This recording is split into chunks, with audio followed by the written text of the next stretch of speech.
our elections. You're probably wondering, what does that mean? They took two bills, two dangerous bills, H.R. 1, Before the Politicians Act, and H.R. 4, and created a love child. They took an old NASA bill and gutted it, and then tucked all of this egregious language into the NASA bill. So it was like NASA Infrastructure Act or something. It has nothing to do with NASA. We are not giving voting rights to Martians today. Even though what we voted on was a NASA bill, it was actually a federal takeover of elections. That right there ought to tell you, if they cannot even name the bill, they have to gut another bill and then tuck their egregious, horrific language into it.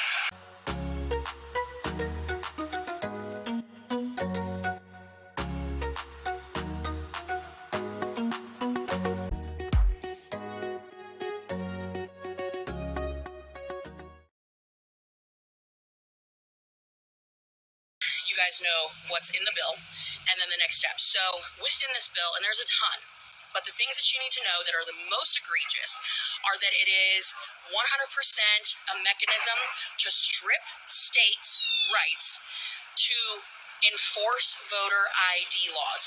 So that means you would not be required to show a photo ID to register to vote or to actually vote. No more ID. You have to have an ID to get on an airplane. You got to have an ID to drive a car. You have to have an ID to buy alcohol. You got to have an ID to buy cigarettes.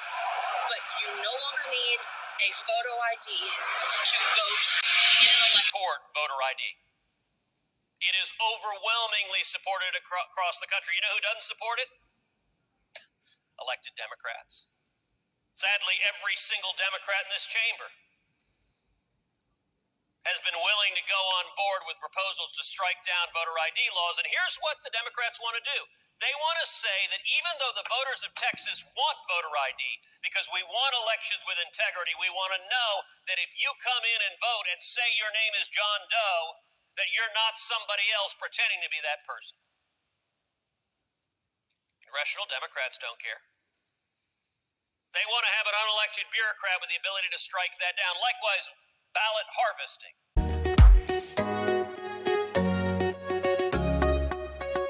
What Democrats intend to do, what they want to do, what President Biden is urging them to do, is to break the Senate rules.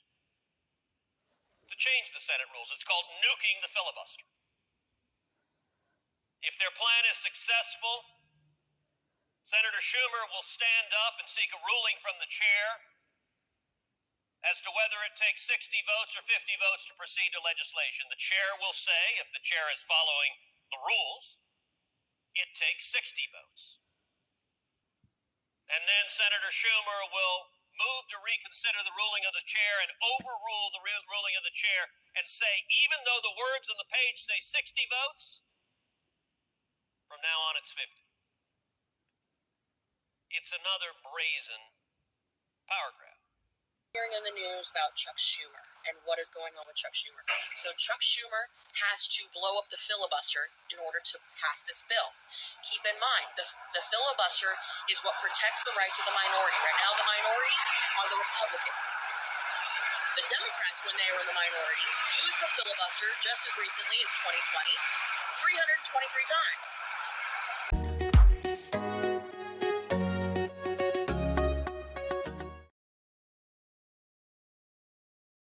The Senate. You're like, okay, the bill goes to the Senate, what happens? Chuck Schumer's got problems. In order to pass this, he's got to blow up the filibuster. Does he have the votes? No.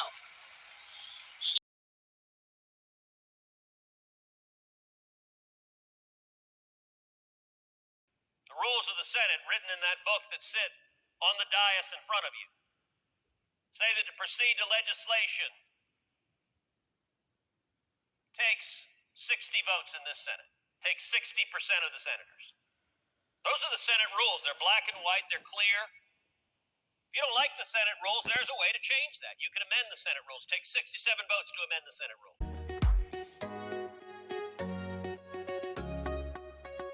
Third-party groups that are paid for by political entities and political parties now can collect ballots and then turn them in. Now, we all know that ballot harvesting is a breeding ground for fraud, and this bill actually makes it so that states cannot ban ballot harvesting. Huge problem. The other thing, it allows non-citizens to vote. This bill allows non-citizens to vote. Think about what's happening. Think about the travesty that Ballot harvesting is one of the most corrupt practices on this country. It's the practice whereby paid political operatives go and collect the ballots of other people. So, for example, you have a young operative from the DNC come into a nursing home and go room to room. Now, some of those residents may no longer be competent to make a choice. They may not be aware of their surrounding. But for an unscrupulous operative, that doesn't stop them. That operative can sit there and say, "Sir, ma'am, you want to vote for so-and-so, don't you?" Can fill out the ballot for them. And you know what? If there's some obstreperous senior in a nursing home who says, "Gosh, I really want to vote for the other guy," well, it's very simple for the unscrupulous operative to take that ballot. This ballot's for the other guy, and magically it ends up in the trash.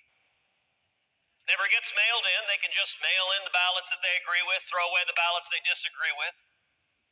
There's a reason the majority of states have made ballot harvesting illegal.